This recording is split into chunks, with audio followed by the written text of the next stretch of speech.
mode.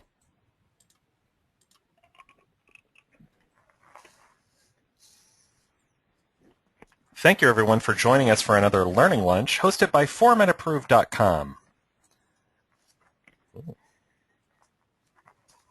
My name is Brian Johnson. I'm the Senior Director of Online Education with Format Approved, and I'll be your moderator today.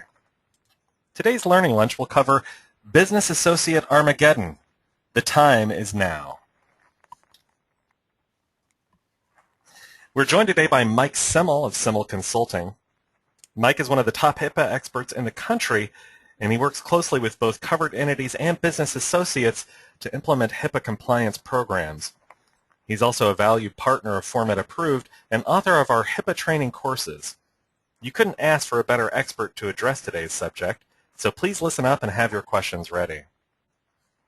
Along those lines, note that you can ask questions of our presenter at any time today during today's session by entering them into the chat area during the presentation.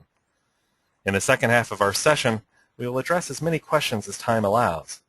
If we do run out of time, answers to all submitted questions will be posted to our website and sent by email link later in the week. Also, note that all registered attendees of today's session will receive an email with links to both the recorded and PDF versions of the event. So if you're looking to get the slides after this session is over, watch your email box and we'll send those along to you, along with the recording. All right, Mike, let's go ahead and begin. First of all, thank you for joining us today. It's always a pleasure. Brian, thanks for having me, and welcome to everyone from across the country. So there's a lot of questions and concerns around the looming deadline for business associates. You see we have the 4 horsemen of the apocalypse bringing in the HIPAA Armageddon for us today. Maybe you can just begin by talking about that deadline and what's on the horizon. Why is it appropriate to speak in Armageddon terms? Well, Brian, I think right now what we're seeing as we get closer to the deadline is that the tension is certainly increasing between covered entities and business associates and their subcontractors. And at this point, I'm aware of some, I call them skirmishes or battles that are going on between some of the different organizations. And everything is going to come to an end or not blow up, but be enforced as of September 23rd. And that's going to be the ultimate test of what the results will be of the government putting new regulations out. So September 23rd is the deadline. It's the compliance deadline for several different parts of the HIPAA omnibus rule. Today we're talking about business associates, but it's also the deadline for medical practices and health plans to have new notices of privacy practices. That's a different thing, not for today's topic, but just wanted to make sure that people understood this September 23rd deadline is not just for business associates. This is for the whole omnibus final rule, isn't that correct? Exactly. And the omnibus final rule came out in January. It went into effect in March, and they gave a 180-day moratorium for organizations that are covered entities and business associates to become compliant. So that's where the September 23rd date came from. Why do you say that the peaceful world that covered entities and business associates have known is coming to an end? Well, for several reasons. Go back to when they created the HIPAA security rule, and when this was done, covered entities, who are typically the healthcare providers and the payers, the insurance companies and Medicare, are the organizations that were made liable for data breaches. Business associates were defined in the rule and had to sign agreements, but the federal government did not have any reach to penalize business associates. So what's happening now is that the covered entities are now more responsible for business associates, because now the business associates have their subcontractors that they're responsible for and so on. And the peaceful world as we knew it, one of the reasons for that was that the federal government was not actively enforcing HIPAA. And there were some problems and some studies and investigations done in the first few years of HIPAA as to why there weren't more enforcement activities. And what happened, it got down to funding. So the HITECH Act in 2009 funded more enforcement for HIPAA, So now this peaceful world of people not complying and also not having enforcement is coming to an end. And the war is that if business associates don't comply, their customers are going to revolt, and revolt in the appropriate way, which is to take the business away from those companies they've been working with, who they believe are business associates but won't comply. And then the big war battle, or the final battle, may be when the federal government steps in and starts penalizing covered entities, business associates, subcontractors. And there's some very large players in the IT industry that could have a big problem here.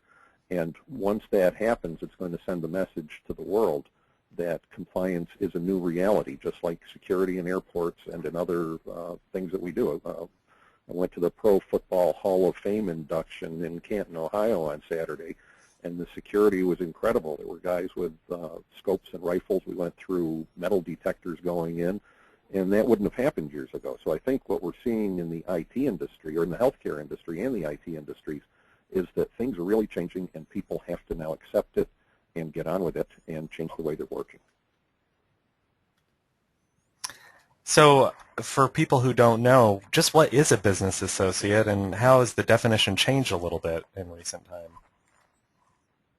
Okay, so HIPAA, which started out as a Health Insurance Portability and Accountability Act in 1996, had the privacy rule and the security rules come into effect in 2003 and 2005, and they defined the covered entities, again, as the providers and the payers.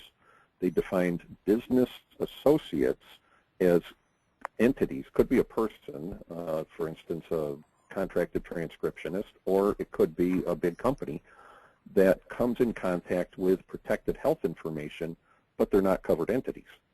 So that would include IT companies, companies that provide services like shredding of documents. If you have a locked wastebasket in your office and the shredding company comes to shred the documents after it's full, they're touching protected health information and they're not a covered entity, so that makes them a business associate.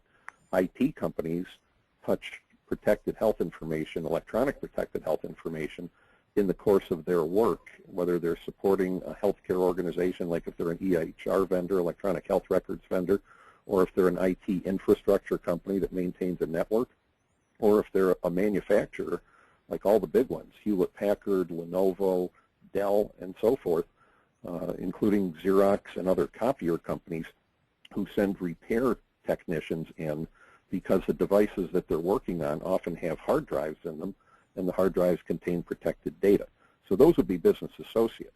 There was a third type of entity that was defined, and those are conduits. And conduits are organizations that transport protected health information, but they don't store it. So the classic example would be the U.S. Postal Service. Every one of us gets medical documents, whether they're hospital bills or explanation of benefit forms from insurance companies.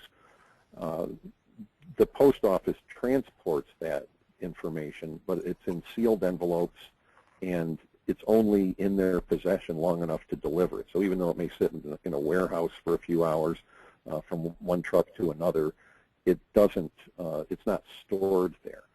So the conduits also include FedEx and UPS because they're transporting things like lab tests and specimens. And then ISPs, which are internet service providers, but the challenge when you define an internet service provider is to find one that's purely offering transport services, because many of them offer online backup and storage. So the three different types of entities are covered entities, those are the providers and payers, business associates, and conduits. So what has changed to cause this turmoil in the HIPAA universe? Well, there were several things that were included in the omnibus final rule that was released in January. Going back to those three definitions, a lot of companies position themselves as conduits because they said even though they were storing data or paper that contained protected health information, because they didn't access it, they considered themselves conduits. So one of the changes that the omnibus rule made is that, first of all, business associates are directly liable for data breaches. The government will be able to fine business associates and penalize them directly, which was not allowed up until the new rule came out. Covered entities are still liable. So just because the business associates now have liability, it doesn't mean that the covered entity doesn't also have liability.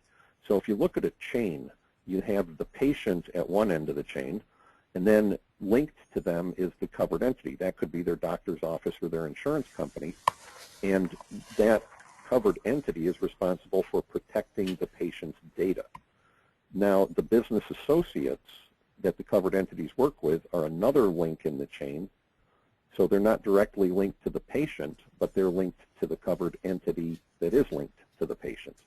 So because the covered entity is bringing the business associate into the picture, they're the ones choosing their vendors, they are also assuming the responsibility to the patient to protect their data all the way down the line. Which brings us to the next bullet, that business associates are now responsible for the compliance of their subcontractors. So a covered entity is responsible to the patient, a business associate is responsible to the covered entity, and all the subcontractors that they bring in and that their subcontractors bring into the picture are their responsibility also. So if you think of this as a chain, every link in the chain is responsible for the data, for the protection of the data. So start with a covered entity now. They're responsible for what the business associates are doing, and the business associates are responsible for what their subcontractors are doing. And then, just to make things more interesting, the omnibus rule defines the types of organizations that maintain data. That maintains in quotes because it's a buzzword now. That's the term that they used. And the difference between maintaining data and transporting data, according to guidance from the federal government, and this is from the HIPAA Enforcement Agency, is the storage persistent? So if you're dealing with an online backup company or a cloud service provider or even a data center where your servers are housed, that data is persistently stored there, as opposed to someone like the Postal Service who may have information, or even an internet service provider may have the protected information in a server, but it's not persistently stored there. It's in the server only long enough to go to the next link in the chain to get to its destination. So why have these changes been implemented by the government? Why is the federal government bringing down Armageddon on these poor business associates? Well, the federal government is facing facts, and the facts that have been established are that 20 to 30% of the reported data breaches have been caused by business associates. So the irony here is that the business associates that caused the data breaches were not the ones that paid the penalties. They would have to report the data breach to their client, the covered entity, and if there was a fine, the covered entity paid the fine. Or if there were costs involved in notifying patients, the covered entity paid those costs. Sometimes there were contracts, business contracts between covered entities and business associates that shifted some of the costs to the business associate, but the federal government could not do anything to a business associate. So that's the big change. And just to give people, and I think it might be useful just to give people an example of how a business associate could cause a breach. It seems like the most obvious example is, they take a hard drive out of a practice that has hundreds of health records on it. The data is unencrypted. They lose the hard drive. That's a breach in itself. Maybe you could say more about that, just to give people a picture of how business associates might be causing breaches. Yes. Well, I can give you a specific example. This is out in the public domain, so I'm not picking on a particular company, just using them as an example.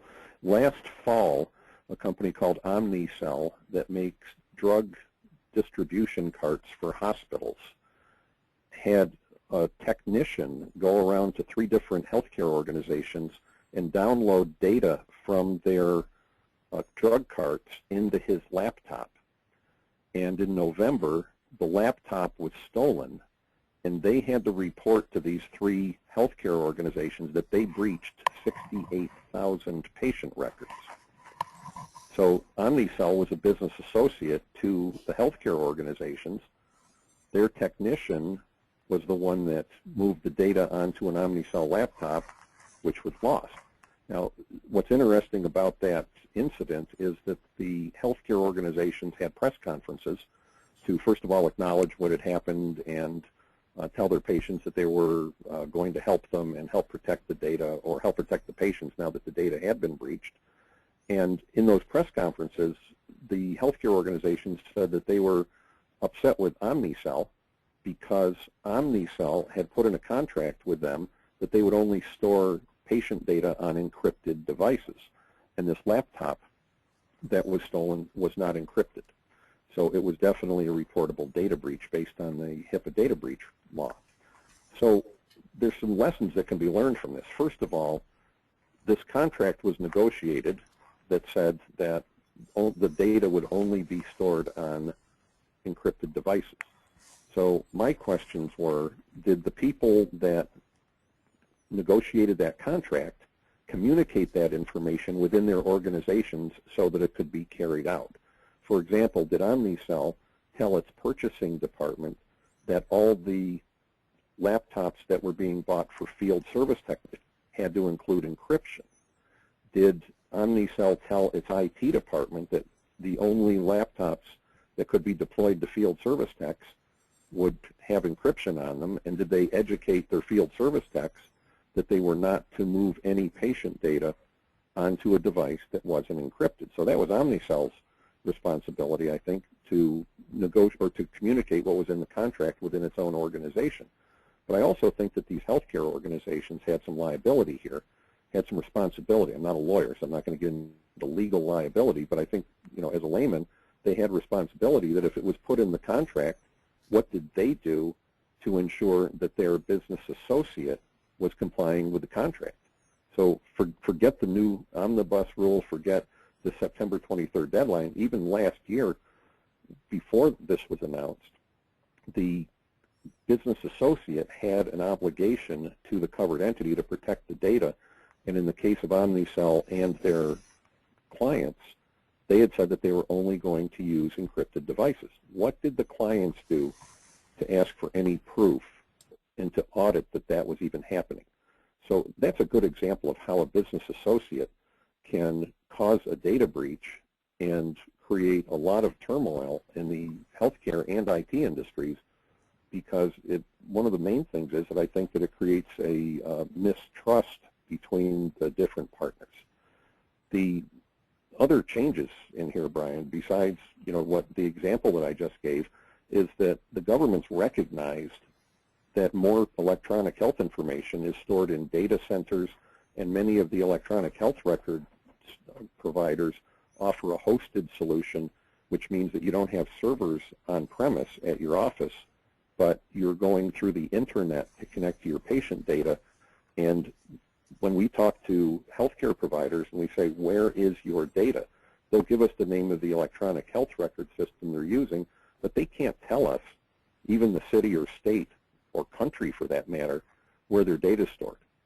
And that's an issue, because that way they can't be sure that it's being well protected, and that's another reason why the government's saying that data centers must be compliant. And the last concept is cloud computing. And cloud computing can have a lot of definitions, but essentially it's a service that you get through the internet instead of having software running at your site.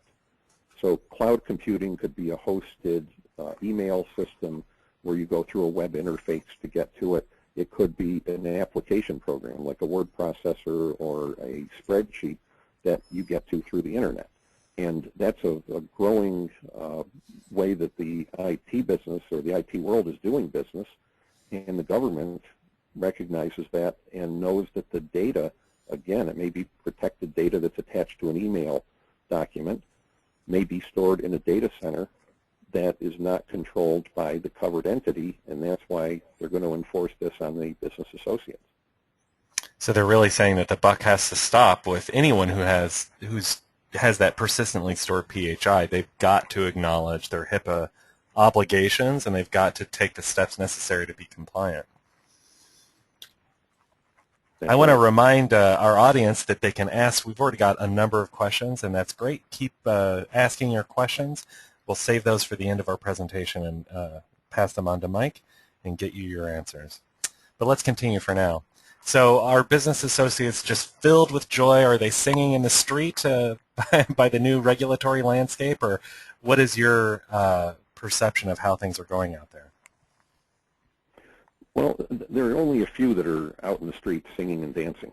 And those are business associates that really recognize that this is a good business opportunity for them to differentiate themselves in the marketplace and distinguish themselves from organizations that aren't familiar with the regulations or won't or can't comply with them.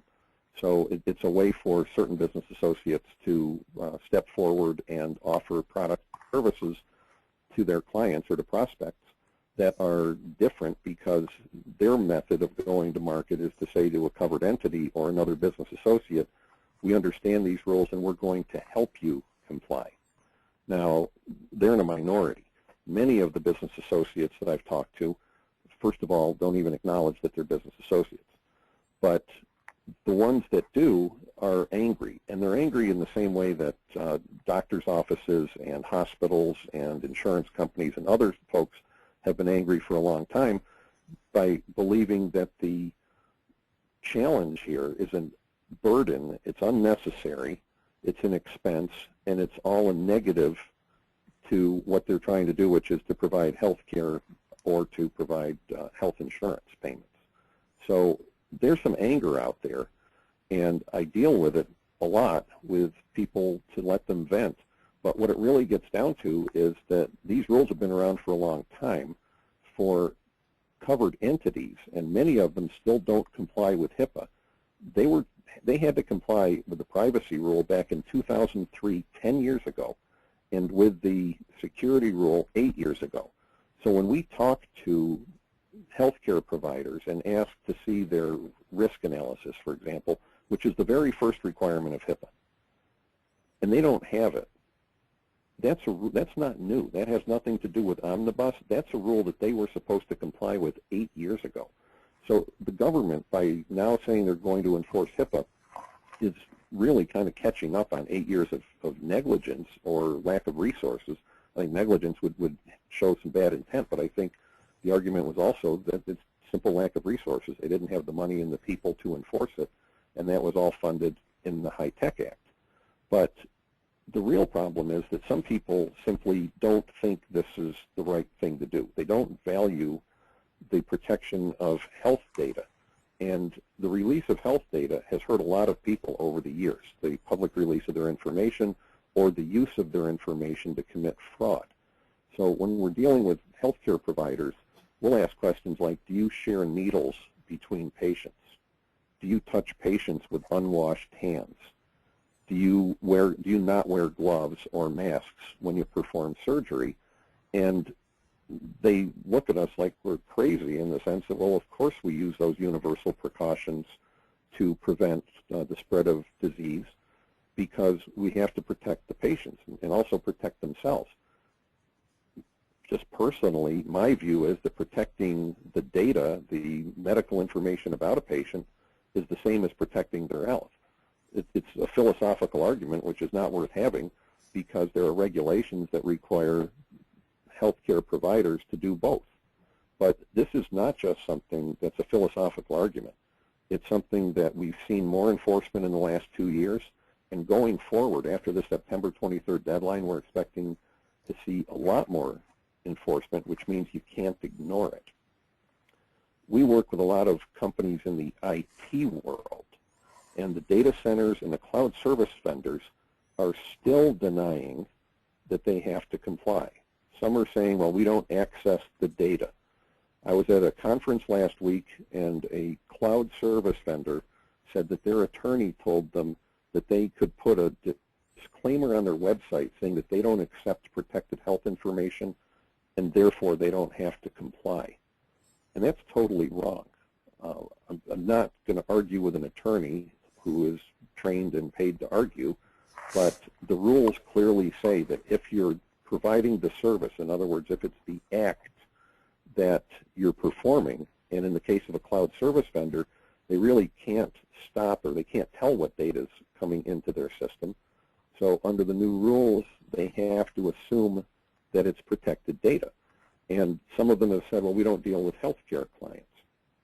It doesn't matter anymore, because if you have a lawyer who's a client, and that lawyer is representing a hospital or a doctor's office in a healthcare, in a malpractice suit, for example, the attorney has to protect the data, and they're a business associate. If you have accounting firms as your clients, and the accounting firms go out and audit medical practices, they're business associates, and their data is protected. You have collections agencies and billing companies, and a lot of different organizations that are not specifically healthcare organizations who are business associates, and now their data has to be protected, and they have to ensure that the vendors that they're working with are acknowledging that they're business associates, and also going through the full compliance process. So this is where the battles are at this point, and the arguments. And I know that there are IT resellers who work with online backup companies and cloud vendors and data centers who are now having to make decisions, because the deadline may be September 23rd, but in order to make all the changes they need to before the deadline, they have to make the changes now, or start them now. So if an online backup company is not acknowledging that it's a business associate, its resellers have to move their clients to a different provider that does acknowledge that it's a business associate. Same thing with data centers and cloud service providers. Well, and just to emphasize the point, I really think the point you made about this isn't just an exercise in compliance. There's a reason for this law, and it really is the right thing to do to protect that patient data, to protect their identity, and to protect their finances. So many different elements are involved here that I really think that's a point worth emphasizing, that this isn't just an exercise in legal compliance. There's a reason for this stuff, and it's important. But let's move on. How are some business associates refusing to meet their compliance obligations? You talked about that a little bit, but maybe you can give us some more examples of how folks are trying to wiggle out of it. Well, the first thing is denial. Some of them truly believe that they're not business associates, so they don't think that these laws apply to them, and this is going to be the ultimate decision, will be the covered entities and the business associates that they work with. If they agree, then they're taking some risk. If the provider says that they're not a business associate and it's later determined that they are. So some are just refusing to accept the fact. Some of these organizations have told me, well, we're going to sign business associate agreements. So that makes us a business associate and we're all done. They think it's a legal exercise. And one of the problems that I've seen is that attorneys are providing legal services, obviously, and they're focusing on the liability and the business associate agreements, the contracts, and the types of things that attorneys deal with. But what the attorneys don't do is work with their clients to actually help them implement HIPAA compliance, which means that people would have to be familiar with their workflow, have to understand their systems, have to understand technology, and be able to navigate through all the different levels that are involved with HIPAA compliance to be able to implement it. So, for example, our company provides that type of service. We work with clients to help them implement HIPAA compliance. We're not attorneys. We tell the clients to go work with their attorneys on their contracts, on their business associate agreements, and also any other business contracts that they may have with clients that define things like liability and the types of services and deadlines and those things. Another way that people have tried to wiggle out of this is to put into contracts that we will not accept protected health information, and even post disclaimers on websites. But again, the federal government is smart enough to say, just because you have a sign that says you're not doing something, if you're doing it, then you're still liable. So it doesn't matter what the notices are. The law is clear, and the interpretation of the law, as I said earlier, that there are presentations that the folks from the U.S. Department of Health and Human Services Office for Civil Rights are doing, And those folks are out doing outreach to the public to say that it's the act that you're performing that determines if you're a business associate, not necessarily anything in a contract or in a disclaimer. One of the things that's popped up a few times is that, and in fact, I had an email on this yesterday from a computer reseller who was forwarding some information from a cloud vendor, a cloud service vendor, that says that they had until September 2014 to comply. And I knew where the problem came from. First of all, it's wrong that they only have until September 2013 to comply, but the September 2014 date is in the omnibus rule because that's the date that covered entities were given, the deadline that covered entities were given to replace their current business associate agreements. So the business associate agreements have been around again since 2005 when the security rule came out, and the business associate agreements were confidentiality agreements essentially that said that the business associate would only access data at the minimum level required for them to perform their functions, whatever it is, and that would vary between, say, an IT company and a billing or collections company. But those contracts may have been done back in 2005 or 2007 or 2008, sometime using old guidance for business associate agreements. January 25th of this year, the federal government published new guidance, and if the agreements, the old agreements are still in place, the covered entities were given until September of 2014 to replace the old contract, but their business associates still have to comply by this September. So essentially that company that said they had to comply in September 2014 really has 47 days to comply now, roughly a month and a half, instead of 13 and a half months, which they thought they had. Do you get the sense that most business associates are ready for the deadline? When you say most, I think the answer is no. And the reason I say that is that I still think that a lot of organizations that are business associates don't know it. And the reason for some of that is that their covered entities, the healthcare clients that they work with, haven't told them that they're business associates. The covered entities should have known this, again, for the last 8 years. So some business associates don't even know what that is. The deadline that was offered gave people 180 days to comply, and as I said a minute ago, only 47 days remain, and there are companies that are just now getting started and asking basic questions about what do we need to do to comply when others have been working for months to make changes in their documents, in their processes, and in the training and operations within their companies to be compliant. So 47 days is a real challenge. Some vendors are still evaluating bids that were offered months ago to help them comply, and the process is going to be a lot more expensive with 47 days to go than if they had started the process 180 days ago and had a slower pace. Now people are going to have to work hard. Programming may have to be done and tested, and all within a 47-day window.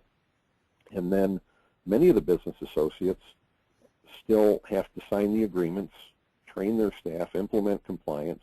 So even though they're getting ready for the September date, they're not ready at this time.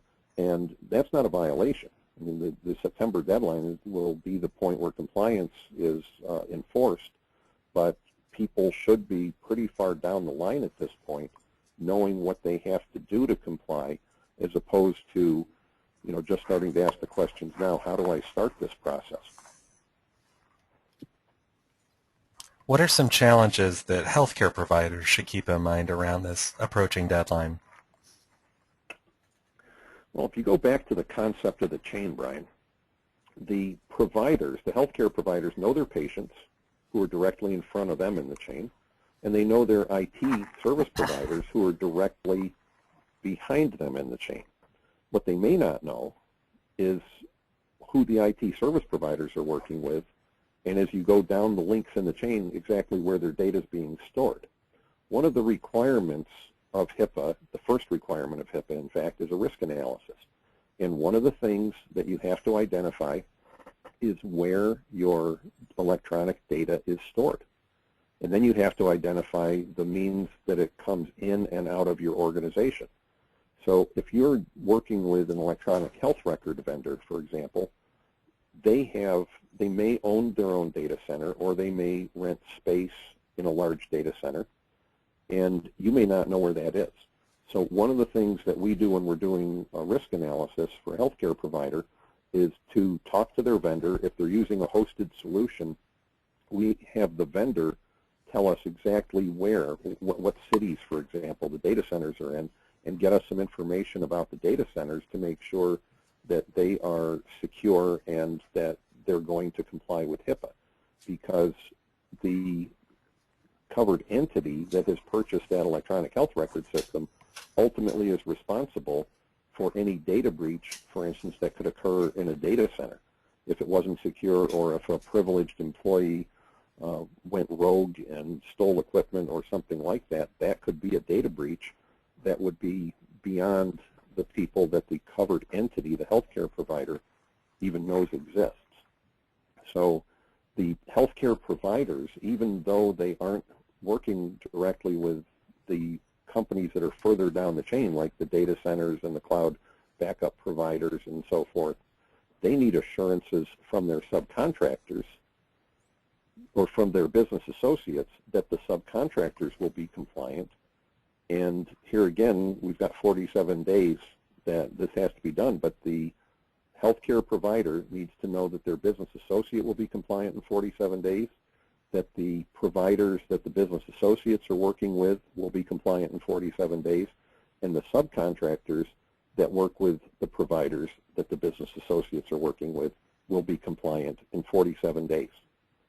So if you don't get those assurances, you have to change vendors. Or if your IT company can't get the assurances from its vendors, you can continue to work with the IT company, but they have to change vendors.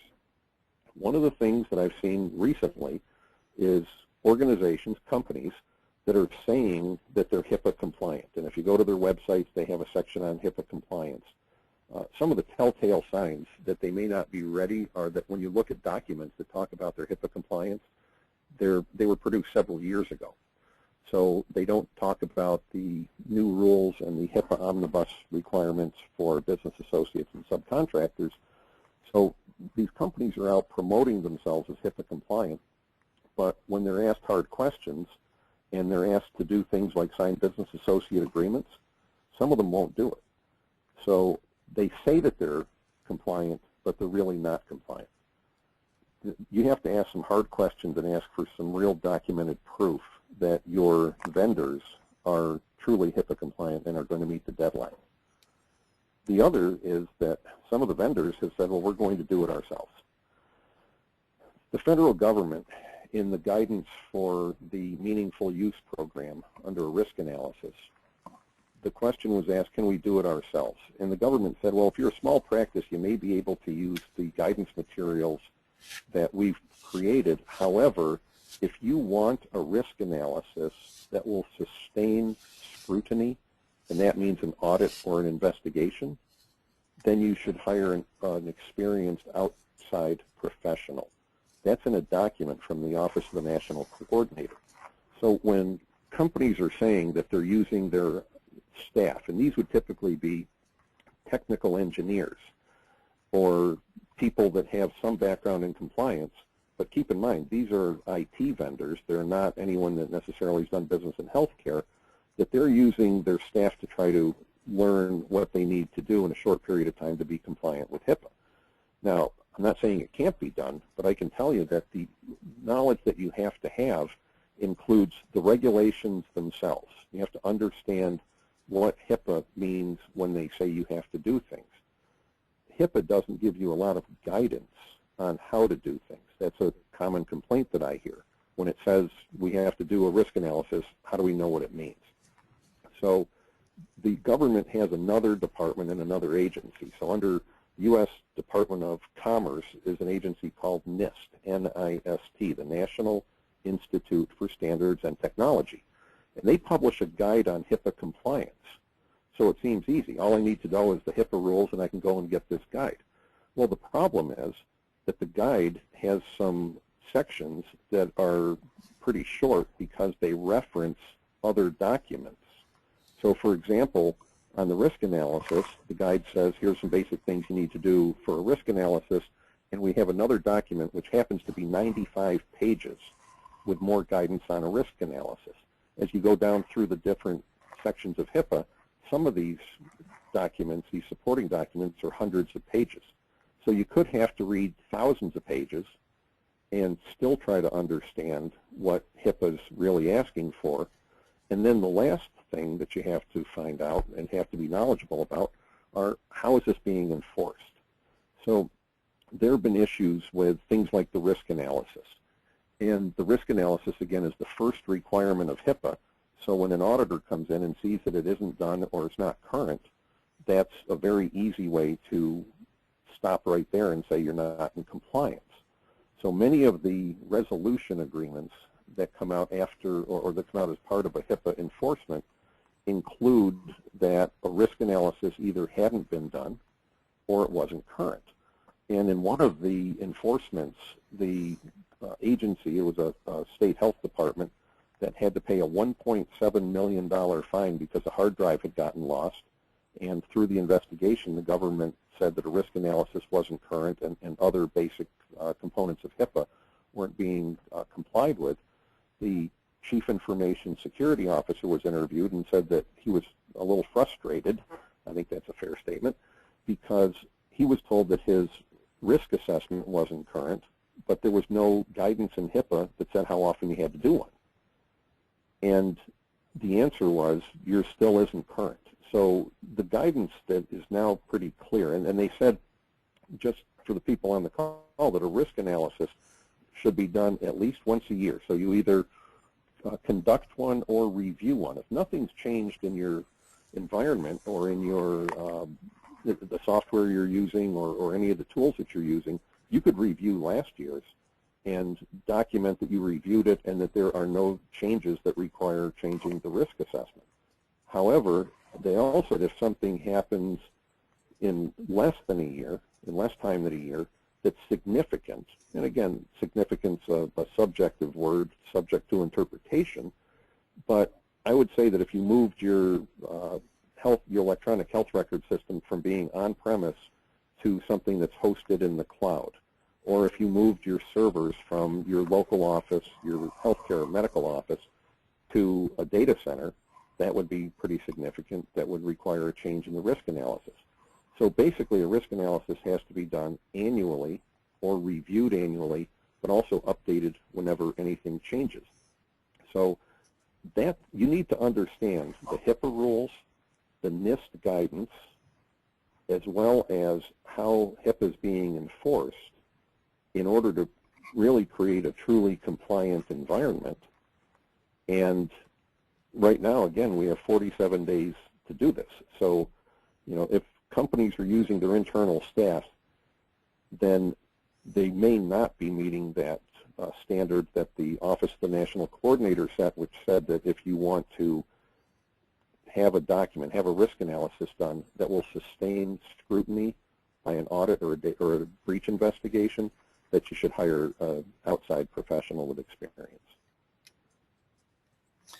So what happens if providers continue to use a business associate, or whether they acknowledge they're a business associate or not, that does not comply with HIPAA? What are the risks here? Well, this isn't anything really new.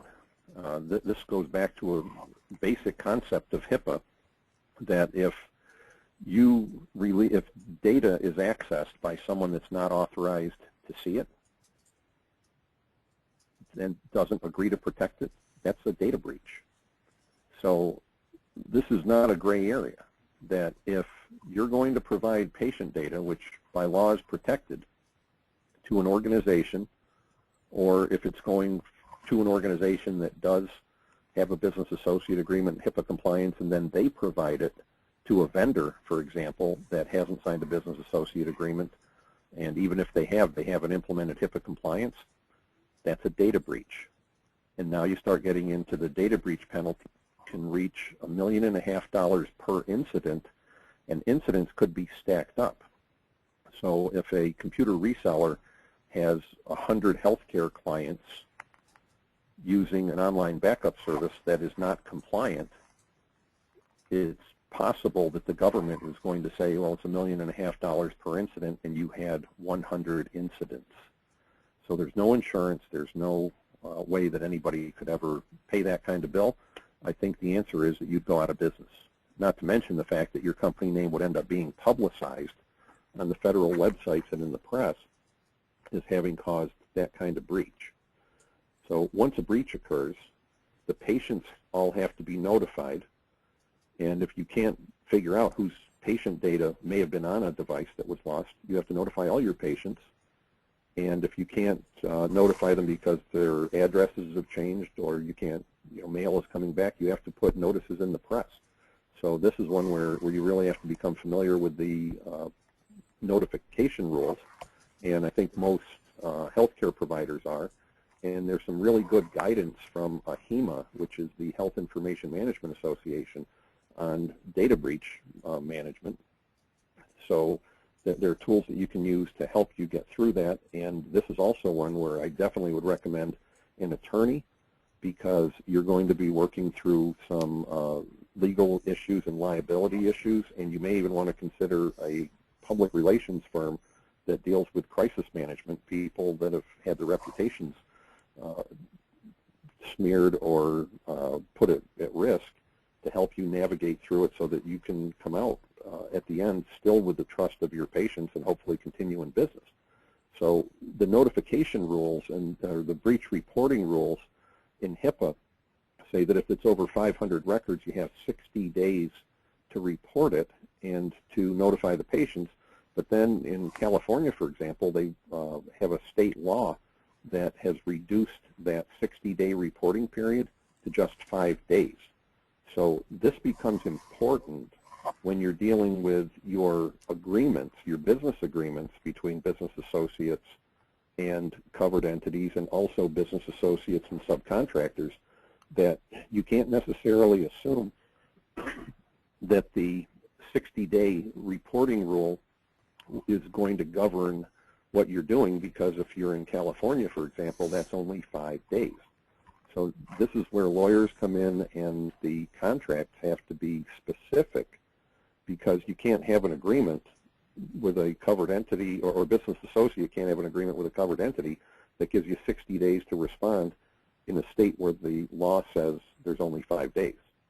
So this is, again, where you need to have people that understand all the rules, not just HIPAA at the federal level, but the state data breach laws, and there are 46 states with data breach laws. Not all of them touch HIPAA, because some states have said, well, we're not going to govern electronic health information because HIPAA already handles that. So some of them are protecting other things like financial information and driver's license numbers and so forth. But this is something else where people need to understand that as this chain gets long, it becomes difficult to comply with a 60-day deadline, let alone a 5-day deadline. So you mentioned before there are some questions that providers need to ask of themselves and of their business associates, and we've listed some of them here. Describe for us what healthcare providers need to do, the questions they need to ask to be sure that they're protected. Right, and this also is something that would go down the line from the healthcare providers down to the business associates that they work with, and then the business associates with their subcontractors. The first question is, and I think that based on the guidance that we've offered, a healthcare organization will have a pretty good idea of who they work with that would qualify as business associates, and maybe in the past they were overlooked and you don't have business associate agreements with them. So the first question is, and I'd start out with a statement: we believe that you're a business associate based on the services you provide to us and the HIPAA laws and the guidance information that's come out since then, and also under the definitions that are included in the new omnibus rule. So I think you're only going to be talking to organizations that you think are business associates to start with, and ask them the questions. First one is, do you acknowledge that your organization provides services that qualify you as a HIPAA business associate? If you get no to that question, you may have to just stop there, because if they're not going to comply, and you can show them some guidance that indicates that companies that provide the services they do are business associates and they still don't acknowledge it, then you may not have to go any further with these questions. You may have to tell them, since we believe you are a business associate, but you don't think you are, and you're not going to comply, then we can't do business with you. That makes it pretty easy to not have to ask additional questions. If they say, yes, we believe we're a business associate agreement, one of the first standards is, will your organization sign a HIPAA business associate agreement before the enforcement deadline of September 23rd of this year? What we've seen in the IT industry is that with some of the cloud providers, that some companies will have acknowledged that they're business associates and will sign business associate agreements, and others haven't. So the information I have at this point from some of the larger companies is that Microsoft, which offers a cloud service for email and also for some applications like Word and Excel and so forth, they will sign a business associate agreement, and as a Microsoft customer, you can go online and get it. Another big company that offers the similar services in terms of electronic electronic mail and also Word and spreadsheet type services is Google, and Google will not sign a business associate agreement. So that's an immediate disqualifier for Google in terms of being able to work with any client that's going to want to store any protected health information either in an email solution or in some other type of document like a Word document, a word processing document, or a spreadsheet. So there are other companies. Amazon, I believe, will sign a business associate agreement. And recently I worked with a client who was had their mail hosted at GoDaddy, and we went out to GoDaddy's website, and GoDaddy says they will not sign a business associate agreement. So if things have changed, we're not aware that any changes have taken place since like 2 weeks ago to now, but we're assuming that that's a strategic decision on their part. So that company, our client that was using GoDaddy, is now in the process of changing to a different email solution because their vendor will not sign a business associate agreement. So now let's get to the third question. Assume that the first two answers were yes, that they acknowledge that they are a business associate and they will sign a business associate agreement. Some companies think that's where it ends. The problem is that they have to implement HIPAA-specific policies and procedures. And for these companies, these vendors, since they've never had to comply with HIPAA in the past, and they now have to, these are things that they've never done before. And some of these companies are large, and they can't create policies as quickly as, say, a very small IT provider or even a small doctor's office. Procedures have to change, and in some cases, the vendors have had to rewrite, have had programming done to rewrite some of their code that is their software, that's in their software. They have to have a risk analysis done, a HIPAA risk analysis. Some cloud companies will say, well, we are SAS 70 or SSAE 16 or SOC 2 compliant, so that means that we're HIPAA compliant. Not at all. They still have to have HIPAA policies, a HIPAA risk analysis, HIPAA workforce training, which is available through Formed, by the way, before the enforcement deadline. So if they acknowledge that they're a business associate and they sign agreements, they still have a lot of work to do. And keep in mind that HIPAA compliance is not a snapshot in time, but it's an ongoing process. So one of the things that they have to prove to their resellers and the resellers have to prove to the covered entities is that this isn't just a beauty contest where they create policies and put them on the shelf and document procedures and don't follow them, but that they comply moving forward. And then the last question is, will your organization submit to a third-party audit? And that's really where the rubber meets the road. This is Ronald Reagan's old line of trust but verify.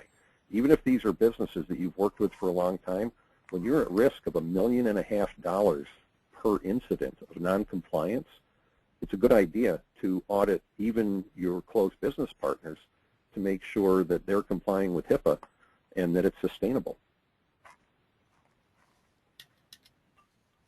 What if vendors will not or cannot answer questions about their HIPAA compliance? Simple answer is you got to find a new vendor, because anything that you do is creating a data breach, and another way to word that is you're breaking the law. So if you send data to a vendor that's not compliant, that's a data breach. So you don't have any choice, really, in terms of having a reportable data breach and breaking the law if you want to continue to use them.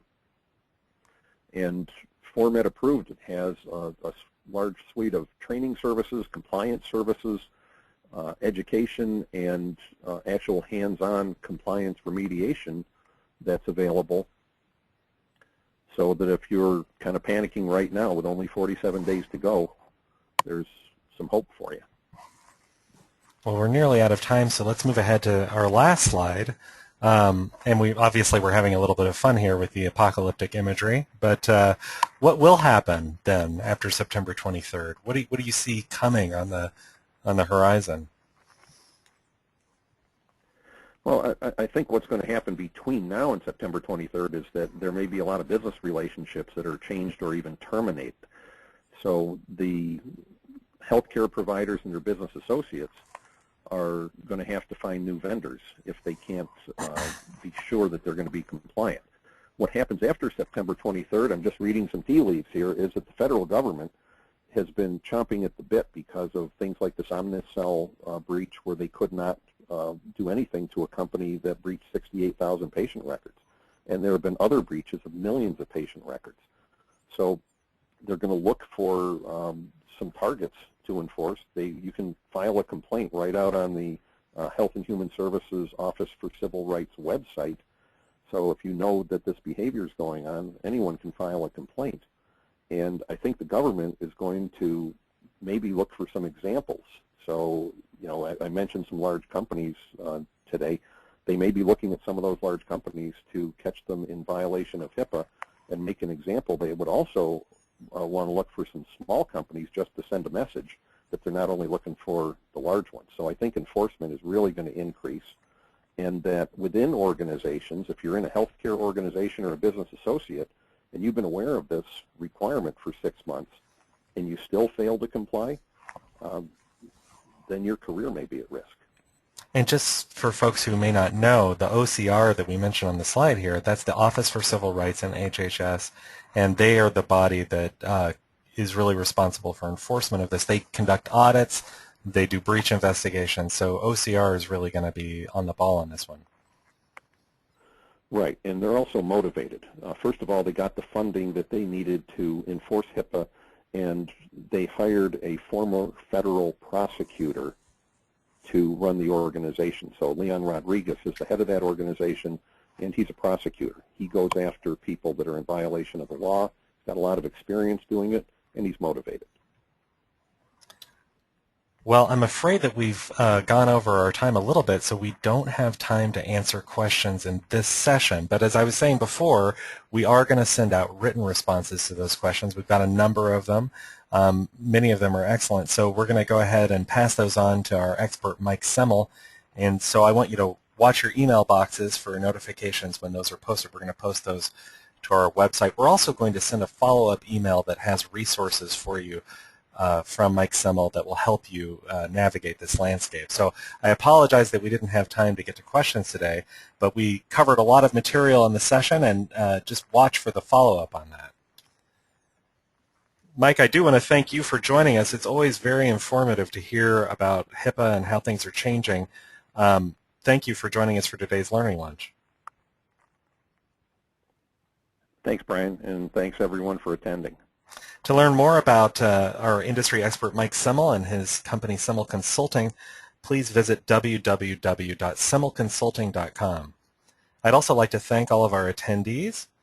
Remember that all registered attendees will receive an email with links to both recorded and PDF versions of this session, so you can review the slides, you can watch the video of this event. Format Approved is your one-stop shop for HIPAA compliance. Visit formatApproved.com/education/courses_security.html. That's the first link you see on your screen to learn more about our Certified HIPAA Security Professional course, also called CHSP. This course, which was authored by Mike Semel and developed with Format Approved, is designed to meet the needs of business associates, providing the training for a designated security officer that HIPAA requires. It also includes templates of business associate agreements, both between covered entities and business associates, but also for business associates and their own subcontractors. You get a lot of value from this course for a very affordable price, so check that out if you need business associate agreement templates and if you haven't gotten that higher level HIPAA training. At that same URL, you can also learn about the HIPAA documentation bundles that Format provides. These bundles include HIPAA policies, procedures, an updated notice of privacy policies, a vulnerability self-assessment, and more. If you or one of your clients needs workforce training, visit the second URL on your screen to learn about our compliance bundles. This short, pragmatic course is dramatically discounted to meet the HIPAA training needs of an entire workforce. So it's a much shorter focus course for everyone who comes into contact with PHI. For organizations that have never had a risk analysis or vulnerability testing, visit our HIPAA Secure store to explore your options. Both HIPAA and the Meaningful Use Incentive programs require a robust risk analysis, so click on the link for more information. That's the third URL on your screen there. You can select just the services you need or purchase a smart bundle for total HIPAA compliance. You can learn more about our other training programs by visiting formatapproved.com/education/courses.html. You can also contact me at b.johnson@formatapproved.com. That's Brian Johnson if you have any questions. Visit formatapproved.com to learn about our upcoming Learning Lunches. The Learning Lunch button will take you to our entire slate of upcoming webinars. Our next Learning Lunch will air on August 13th, and we'll cover the subject of improving the valuation of your practice by leveraging health IT investments. Keep an eye on your email box on our homepage for other upcoming topics, and thank you again for joining us today.